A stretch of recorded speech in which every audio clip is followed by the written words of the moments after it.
Je veux que ça soit clair une bonne fois pour toutes. Parce que tu vas donner un disque d'or à Paul, la concurrence va se fâcher, va trouver toujours quelque chose à dire. Le disque d'or appartient à la maison de disques, pas l'artiste. Donc c'est la maison de disques qui fait la demande. Nous, c'est la certification. Une certification, quand vous remplissez les critères, nous vous certifions. Le papier que nous vous donnons vous permet de fabriquer votre disque d'or comme vous voulez. Vous allez voir qu'aucun disque d'or ne ressemble à un autre disque d'or. Chacun fabrique parce qu'il est certifié. Dès que vous êtes certifié, si vous voulez prendre une calebasse, vous mettez un disque dessus, vous venez brander, voilà mon disque d'or. C'est comme ça que ça se fait. Contrairement à moi que certaines personnes se permettent d'insulter, il y a un comité qui se réunit pour décider. Mais moi, en tant que président de la PODEMSI, je ne fais que signer et donner. Donc, on n'a pas de parti pris. Si Pierre le mérite, Pierre l'aura. Si Serge le mérite, Serge l'aura. J'ai eu des demandes récemment, je les transmis. Ils vont analyser, ils vont... Vous avez eu des demandes récemment? Même des disques de diamants. Des diamants? Oui, et je pense que l'artiste c'est un bon doigt, mais... Quel artiste? Vous voulez le dire ici, hein? C'est pas grave, c'est une demande. Non, des disques de diamants, j'ai eu la demande de Imbra, j'ai eu des disques d'or, j'ai eu la demande de... Bon, je vais m'arrêter là pour l'instant. J'espère que c'est clair pour tout le monde concernant les certifications par les représentants de la PODEMSI. Est-ce que vous le savez que Didi B, jusqu'à maintenant, après la sortie de ces différentes certifications, est-ce que d'entre vous, vous ne savez que Didi B ne vivait pas justement des streamings jusqu'à présent? Il ne vivait que de ses activités, des business et autres. On écoute cette vidéo. En tout cas. D'accord. Par rapport à des concerts. Ouais. Ça se vaut. Jusqu'à présent, j'ai pas encore touché mes parts de SACEM et tout. Je promets. Même dans ma carrière solo, j'ai rien touché de tout ce qui est... Intéressant. Ouais. Donc ça veut dire que s'il fallait qu'on classe, entre guillemets, les revenus, allez, on va faire comme si on était Forbes, s'il fallait qu'on classe les revenus de Didi B aujourd'hui, premier poste de revenus, brand, image, partenariat, marque, numéro 2, les concerts, numéro 3, les streams. Les streams, je peux pas savoir parce que j'ai pas touché, comme je t'ai dit. Mais si tu n'as pas touché... J'ai pas. Je suis bon là.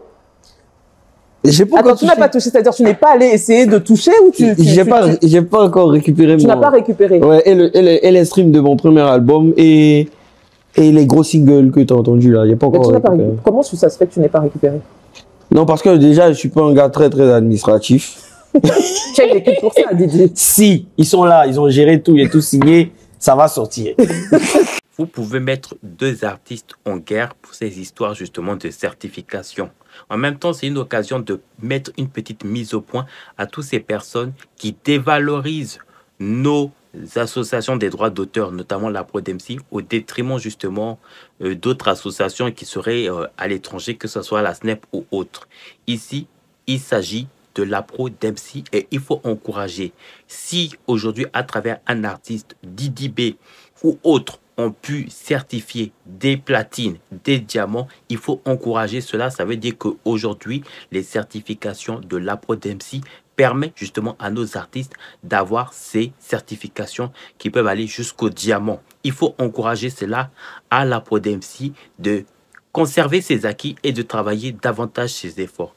C'est non seulement le manque d'informations à laquelle les Ivoiriens ne vont pas à la recherche, mais mieux, Didi B l'avait déjà dit lors de son dernier interview, donc auprès de la journaliste Paola Audrey, à laquelle justement il avait déjà parlé de ça.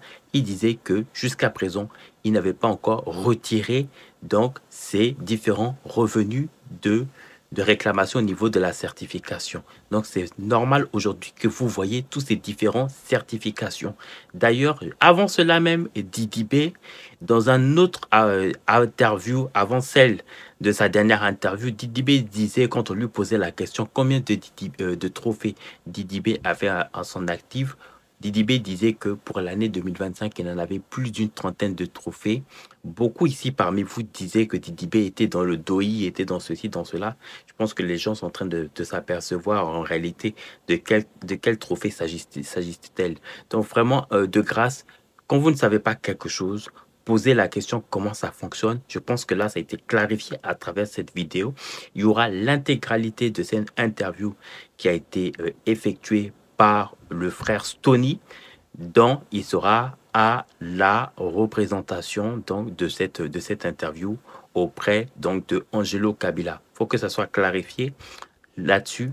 Pour ce qui concerne les certifications, Didi B ne travaille pas à la Potemsi. Didi B n'est qu'un artiste. Ceux qui viennent vers les réclamations, ce sont les maisons donc de production donc de ces différents artistes. Donc n'hésitez pas à vous abonner, à liker et à laisser un commentaire en bas de ma vidéo.